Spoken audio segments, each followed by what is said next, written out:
Chez Proximus Next, nous sommes convaincus de la force de la collaboration pour relever les défis ICT de votre organisation. Car c'est ensemble que la magie opère. Proximus Next. Tech, biz, people.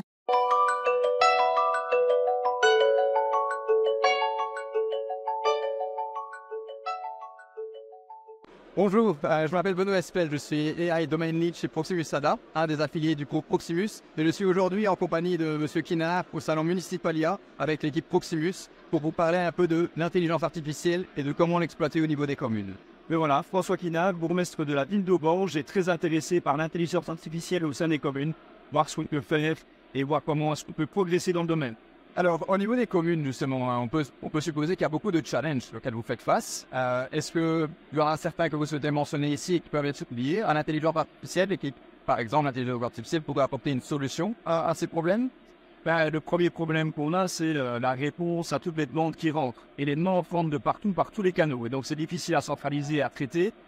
Donc, évidemment, on a une flopée d'emails qui est invraisemblable et qu'on a du mal à gérer, par exemple. Mais au-delà de ça, il faut pouvoir aussi, par exemple, numériser les courriers rentrants, etc. Et donc, on imagine que l'intelligence artificielle pourrait centraliser tout ça et pourrait aussi permettre de générer des réponses un peu automatiques ou même simplement corriger l'orthographe. Ce serait déjà pas mal, pouvoir répondre beaucoup plus facilement. Yeah.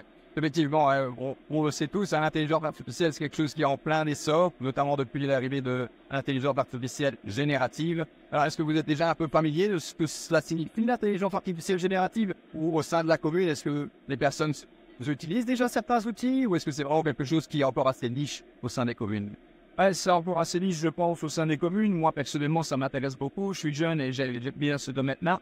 Je l'ai déjà utilisé dans le cadre de ChatGPT et autres. J'aime bien aussi expliquer un peu le sujet, que l'intelligence artificielle a commencé déjà bien avant, notamment, mais on sait bien avec le jeu d'échecs de ce genre de choses. Maintenant, au niveau de la générative IA, c'est vrai que c'est quelque chose de très intéressant pour nous. Je pense, on a déjà parlé des emails, mais je pense aussi tout ce qui est, par exemple, réunion et autres, savoir comment un résumé qui se fait automatiquement, un PV automatique, ce sera quelque chose qui nous fera aussi gagner un temps dingue. Donc voilà, moi ça m'intéresse beaucoup, mais c'est vrai qu'à mon avis, au sein des communes, on est encore loin d'avoir passé le cap. Oui, tous les exemples que vous mentionnez, c'est effectivement les choses pratiques qu'on utilise aussi au sein des compagnies comme Proximus. Vous mentionnez par exemple l'utilisation pour corriger l'orthographe, la grammaire, la tournure de phrase, aussi simplement pour faire des résumés de PV, de documents, etc. C'est quelque chose qu'on a déjà mis en place chez Proximus. Et maintenant, on essaie justement de promouvoir ça vers les communes, vers les autres entreprises. Justement à ce niveau-là, ici à Municipalia, on a fait un petit prototype, disons, pour utiliser les données de la ville d'Aubange, qui sont les données publiques, principalement pour éviter les problèmes légaux. Et donc à ce niveau-là, comment vous voyez l'implémentation d'un outil qui permettrait par exemple aux citoyens de poser leurs questions et d'avoir déjà une réponse, on va dire, dans 90% des cas, parce que c'est bien que l'intelligence artificielle, c'est jamais 100% pour être ouvert, mais si ça peut déjà dégrossir 90%, comment vous le voyez en pratique au sein de l'administration? Moi, je vois ça de manière très pratique. Moi, ça m'aidera déjà beaucoup parce que c'est à moi, généralement, que la plupart des gens s'adressent pour pouvoir poser leurs questions de tout type dans tous les domaines. Et en tant que promesse, on est très polyvalent. On a quand même des domaines de prédilection, mais il faut quand même pouvoir gérer tout et pouvoir répondre à tout. Donc, clairement, je pense que l'intelligence artificielle qui peut déjà permettre de trouver certaines réponses, de devoir aller chercher parfois sur les sites qui sont toujours bien faits au sein des communes, soyons bien clairs. On n'a pas tous des équipes d'informaticiens. C'est parfois un peu compliqué à mettre en place. Donc, je pense que ça permettra à la fois d'aider la population, mais parfois aussi même d'aider nos agents, parce que nos agents, ils ont une réponse à beaucoup de choses. Mais quand il y a quelqu'un de la population qui vient les questionner sur, par exemple, comment je peux avoir un permis d'urbanisme et qui s'adresse en fait à l'accueil ou au service population, à un état civil, que sais-je, les agents, ils ne savent pas nécessairement répondre, mais que sur l'intelligence artificielle, ils vont être orientés vers la bonne personne, avec les bons documents déjà amenés, éventuellement, et d'autres choses. Donc, ça nous permet franchement de pouvoir gérer notamment la masse de questions qui rentrent au sein de la commune de manière beaucoup plus facile et j'espère de manière beaucoup plus efficace. Parce que parfois aussi, on a des agents, ils donnent des éléments de réponse, mais ils n'ont peut-être pas tout. On doit faire plusieurs allers-retours avec la commune. Alors que là, s'ils peuvent le faire depuis leur salon, c'est bien plus confortable et ils sont bien plus à l'aise pour pouvoir arriver une seule fois à la commune au bon moment parce que tous les services ne sont pas toujours tous ouverts en même temps, ça pose parfois des difficultés. Et donc, on imagine faire en meilleure fluidité dans le traitement simplement des questions des citoyens. Ouais. Donc, ça peut être vu à la fois comme une utilisation interne, où les employés de la commune pourront l'utiliser comme outil dans leur travail quotidien, mais aussi donc le mettre à disposition des citoyens directement. C'est un peu ça l'idée. Tout à fait. Ici, le premier défi en tout cas qu'on se lance en appel de Orange avec Proximus, c'est justement de pouvoir avoir un outil qui est disponible pour le citoyen, qui permettra justement de bien répondre aux questions des citoyens et justement de bien abattre déjà un peu de travail au niveau des services, puisque au niveau des services, ça leur prend quand même une partie de leur temps. On est en plein en train de réaliser une tâche et qu'on doit s'arrêter pour répondre à une question citoyenne qui en réalité une question, je ne vais pas dire basique, mais dont on peut trouver la réponse en fait en ligne via une canon, via d'autres moyens. Mais ici, si l'intelligence artificielle lui répond directement, c'est beaucoup plus simple. Tout le monde gagne du temps. Ils ont une réponse, on espère, la plus précise possible. Comme tu disais, probablement dans 90% des cas à voir. Et au fur et à mesure, ça va se peaufiner. Mais en interne, ça pourrait très bien s'utiliser aussi. On imagine que quelqu'un qui doit avoir une question sur son salaire, par exemple, en interne, qui a un outil de questions-réponses comme ça, l'intelligence artificielle générative, qui puisse lui répondre directement en disant, ben voilà, en fait, en intégrant toutes tes données, ben là, c'est ce à quoi tu as droit. Et ce qui évidemment, n'intéresse pas spécialement le citoyen, mais pour les gens en interne, ça peut être fait ça. Donc, ça peut être un outil qui va vraiment dans toutes les directions. Ici, nous, on se concentre plus sur l'externe et qui sera peut-être utilisé en interne aussi pour trouver les réponses, parfois, aux externes. Moi, c'est ce que je fais. Je vais utiliser simplement mon propre site internet. C'est parfois compliqué. Je ne trouve pas nécessairement la réponse tout de suite. Et il faut que ça soit mis à jour. Et j'ai pas spécialement le temps de passer du temps à ça pour les gens.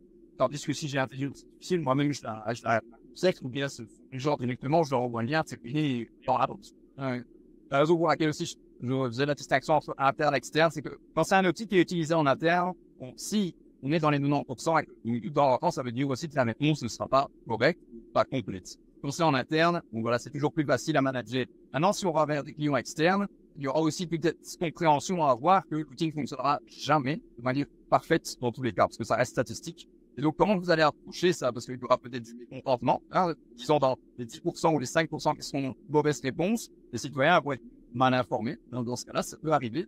Comment est-ce qu'on pourrait mitiger ça? Est-ce que vous avez déjà des idées ou comment, au niveau frustration, ça pourrait être géré? Alors, je vais dire au sein des communes, c'est une frustration qu'on a fortement l'habitude de gérer, puisque nous-mêmes, en tant que personnes, on a aussi un certain pourcentage d'erreurs qui est même plus grand peut-être que 10%. Donc, ça nous arrive parfois de mal orienter le citoyen, ça nous arrive parfois même complètement à côté de la plaque, même quand c'est le service qui est concerné lui-même, ils disent, mais voilà, il faut faire cette démarche-là. En fait, c'est pas du tout cette démarche-là qu'il faut en faire. Donc, a priori, je veux dire, on a l'habitude, et on sait pouvoir, pas dire excuser cela, mais c'est encore plus simple, parce que quand c'est des personnes qui s'adressent aux gens, vous devez être certain de votre réponse, vous devez être à 100% à fond, ça doit être correct, voilà, il n'y a pas d'erreur possible. La machine ici va interpréter des textes, donc il faut pouvoir quand même un peu, évidemment, faire preuve de pédagogie envers les gens, leur expliquer un peu ce qu'est l'outil, comment il fonctionne et comment fonctionne l'intelligence artificielle derrière tout ça. Mais après ça, je pense qu'il y aura beaucoup plus de gens contents que de mécontents. Et ceux qui seront mécontents, en effet, si on va les gérer parce qu'on aura la communication de ça, mais de toute façon, ils viendront vers nous, et après, on a des droits directement. Je ne suis pas content, votre intelligence artificielle a dit quelque chose d'erroné. Écoutez, pas de souci, nous, on va vous répondre, on va vous aider à faire la démarche et on va faire en sorte que ça s'accélère. Et de l'autre côté, on va essayer de corriger l'intelligence artificielle si on peut le faire justement avec Proximus. Effectivement, c'est un peu le but de la démo qu'on a ici sur le stand. On voit bien qu'il y a une partie feedback qui est toujours importante dans le développement de logiciels. C'est ça qu'on va continuer à collaborer. Ok, merci beaucoup. Peut-être une dernière question. On a parlé beaucoup de l'IA générative. Vous l'avez mentionné, l'IA a existé depuis assez longtemps. Alors, il y a d'autres domaines qui sont couverts par l'IA. Parce que vous voyez d'autres applications potentielles aussi au niveau des communes, qui se fait donc non pas liées au texte, et à pouvoir faire des résumés, à corriger le texte, mais peut-être à complètement autre chose, optimiser certains processus, ou pas. Est-ce qu'il y a quelque chose qui vient en tête? Alors, il y a plein de choses qui me viennent en tête, évidemment. Donc, les premières choses qui me viennent en tête, ce serait tout ce qui est lié à la gestion des stocks, par exemple. Ouais. Donc, on a quelque chose d'automatisé qui peut gérer les stocks, voir ce qui est rentré, ce qui est sorti, et ainsi de suite. Ça, ce serait déjà au moins. On a aussi, par exemple, le cadastre tous nos bâtiments, tous les bâtiments de la commune, etc. Ça, ce sont des belles applications, à mon avis, qui peuvent être mises en place. On a la gestion des déchets, qui est une grosse problématique absolument maintenant dans toutes les communes. Et donc ça peut être vraiment intéressant, que ce soit par des drones, soit simplement pour les springer, mais des drones qui les ramassent, c'est pas automatisé, pourquoi pas. Donc voilà, il y a une série de domaines dans lesquels ça pourrait intervenir. Je pense notamment aussi à la gestion d'urgence. Je pense que c'est un très très beau domaine dans lequel on pourrait beaucoup plus automatiser les choses. Pourquoi? Pour avoir des données qui soient traitées très rapidement. Parce que dans l'urgence, il faut pouvoir agir le plus rapidement possible. Et donc, plus ça va être traité rapidement, et mieux c'est. Et l'intelligence artificielle a clairement un rôle à jouer. Merci beaucoup. Avec plaisir. Proximus Next. Tech, biz, people.